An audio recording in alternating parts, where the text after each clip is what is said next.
So what happens to your mind when the stakes are, well, sky high? We all like to think we get sharper, more focused, that we rise to the occasion when it really counts.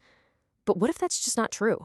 What if all that pressure, from intense pain or maybe a once-in-a-lifetime opportunity, actually makes our brains betray us in some really fascinating and predictable ways? This is the brutal reality the behavioral economist Dan Ariely woke up to after an accident left him with third-degree burns over 70% of his body. His agonizing recovery became this unintentional, real-world lab for understanding how we make choices when we are pushed to our absolute breaking limits. You see, Ariely's long stay in the hospital wasn't just about healing his body. It was a front-row seat to human irrationality. It's where he first noticed that the people around him, and even himself, were making choices that seemed logical on the surface, but were actually deeply, deeply flawed, especially when pain was in the mix. Now, you gotta understand the nurses meant well. Their intuition, their gut feeling, was that one short, sharp, intense burst of pain was better than drawing it out. Just rip it off like a Band-Aid.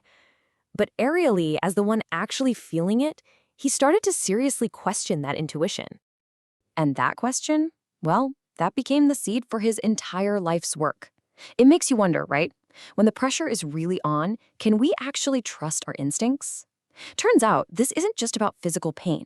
The very same question applies to a whole different kind of pressure, the pressure to perform.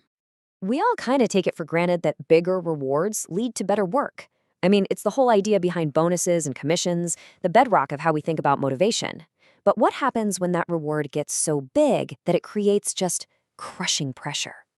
Okay, so the setup for this experiment was pretty simple. Play a few games that test things like memory, creativity, and motor skills. But the stakes? The stakes were anything but simple. The participants were offered one of three potential rewards for doing well: a small one, a medium one, or a very, very large one. And just think about that for a second. We're not talking about a nice little bonus. We're talking about a life-altering amount of money, the kind of reward that could change everything for your family. The pressure was absolutely immense. So what happened? Well, the sheer size of the reward just ratcheted up the stress to an incredible level. Instead of thinking about the game, people started thinking only about the stakes. Their minds were completely overloaded, and their performance, it started to fall apart. And the results were the exact opposite of what you'd expect. With the small and medium rewards, performance was great. But when the bonus was the largest, performance absolutely plummeted. The immense pressure caused them to choke. The very thing that was supposed to motivate them actually caused them to fail. So it's not just the stress of performance that can hijack our brains, it's raw, powerful emotion. In these high-stakes moments, it's almost like there are two completely different people inside your head, and they're fighting for the controls. So let's meet your two selves. In your cold state, you're kind of like Dr. Jekyll. You're cool, you're rational, and you make all these sensible plans for the future.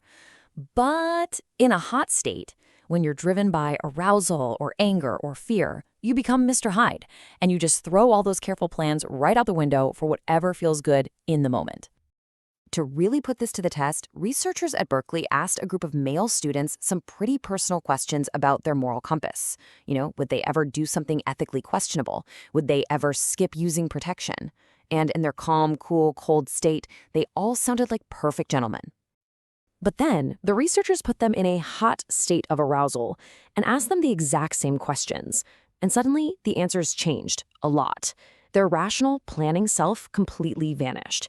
And in its place was this impulsive guy who was way more likely to take risks and cross the very moral lines he had just drawn for himself. And listen, this isn't just about sex. Think about the last time you got terrible customer service and felt that burning desire to get back at the company, even if it meant wasting your own time and money. Yep, that's your hot state, screaming for revenge. It's a totally irrational impulse, but it drives everything from consumer complaints to multi-billion-dollar moves on the stock market. Okay, so we know we can fail under extreme pressure, and we know our emotions can make us do crazy things. But these weird mental glitches aren't just for crisis mode. They are systematic, they are predictable, and they are quietly shaping our decisions every single day. So let's talk about something called anchoring. This is basically our brain's weird little habit of grabbing onto the first number it sees and using that as a reference point for everything that follows. And the crazy part, It does this even when that first number is completely and utterly meaningless. I mean, check out this experiment. Students were asked to write down the last 2 digits of their social security number and then bid on a bottle of wine. Logically, those two things have absolutely nothing to do with each other, right? But the results were just stunning. The students with high SSN digits bid almost 3 times more than the students with low digits. That totally random number became a mental anchor that warped their entire perception of value. And then you have what might be the most powerful word in the entire world of marketing: free. The second we see that word, it's like a rational brain just switches off. The idea of getting something for free triggers such a powerful emotional response that will make choices that are objectively worse just to get the free thing. Here's that free effect in action. When a fancy truffle cost 15 cents and a Hershey's Kiss cost just 1 cent, most people made the rational choice and picked the better chocolate. But the second you drop the price of each by just 1 penny, making the Kiss free, the choice completely flips. All of a sudden, 69% of people grab the Kiss, abandoning a better deal just for that irresistible pull of free.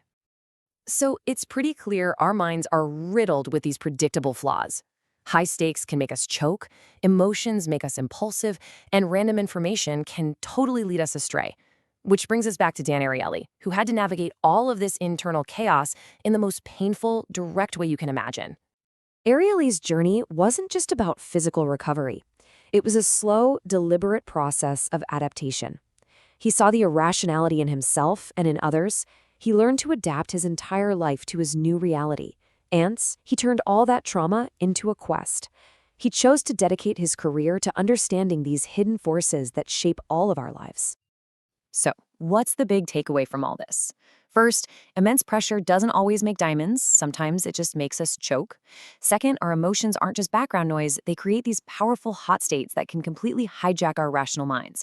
But maybe the most important thing is that all this irrationality, it isn't random. It's systematic. It's predictable. And that means we can learn to see it coming and maybe even build systems to protect ourselves from our own worst instincts.